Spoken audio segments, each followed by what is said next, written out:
abantu abanomthanda abafana noBaba uPhoswa noSisi Mphosa abayithandayo industry yethu wena baba uGatsheni abafuni abantu abanjalo, abantu abayinikelayo entweni abafuni. Uzaya indlela ukuthi kube nabantu abazosetshenziswa ekuthenini kucindezelwe abantu abasebenzayo. Kungabheki ukuthi abantu bezinto abazenzayo bazenza ngesikhathi sabo, banikela ngegazi labo, banikela ngemizimba yabo, banikela ngakho konke okwabo ukulungisa i-industry. Umuntu selokaqala ukuhlanganisa i-industry, akukho la yebo lakhona. Akukho la sola khona sinobhala. Awazi ukuthi ukuze unobhala subele ku-district afike la ufika kanjani. Uma ngabe kuthiwa kunomhlangano seGoli, siya kanjani, sihamba ngani. Akekho umuntu ongayibuza lokho. Akekho umuntu ongayibuza ukuthi otizozo bakwazi ukuthi baze bafike eMkhandla, bakusifisa, bafike eHerikwana, bakusifisa, bafike eMajuba ngale kwefandiki. Kodwa bakwenza ukuthi labantu laba mase kuthiwa kubheka ukuthi how much they expect ekwakheni or eku-uniteni amaqembu. Sengikwazi ukuthi ngithi ngihleli ngishaye ikole ngikhulume ne-leader esemajuba, ngikhulume ne-leader eseHerikwana, ngikhulume ne-leader esemkhandla ukuze kwenzeke lokho akusenzekelanga.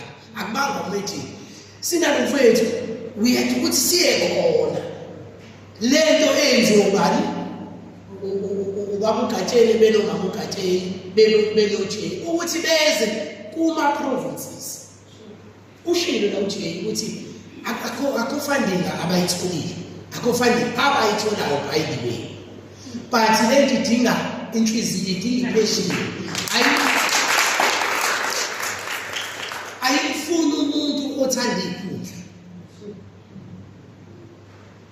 ayifuni umuntu othanda inkundla. Kune-organization eyavulwa ama-artists ayitshela ukuthi asephumelele.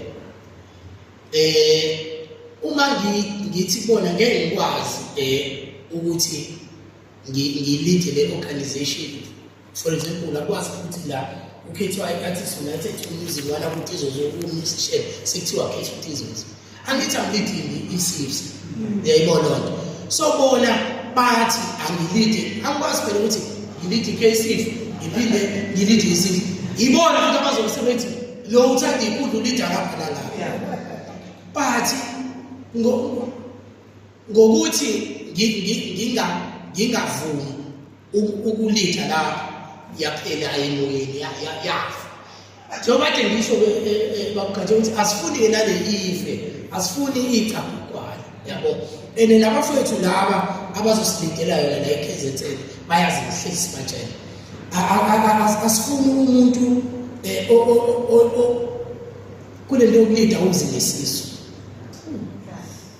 Asinabo umboni eSouth Africa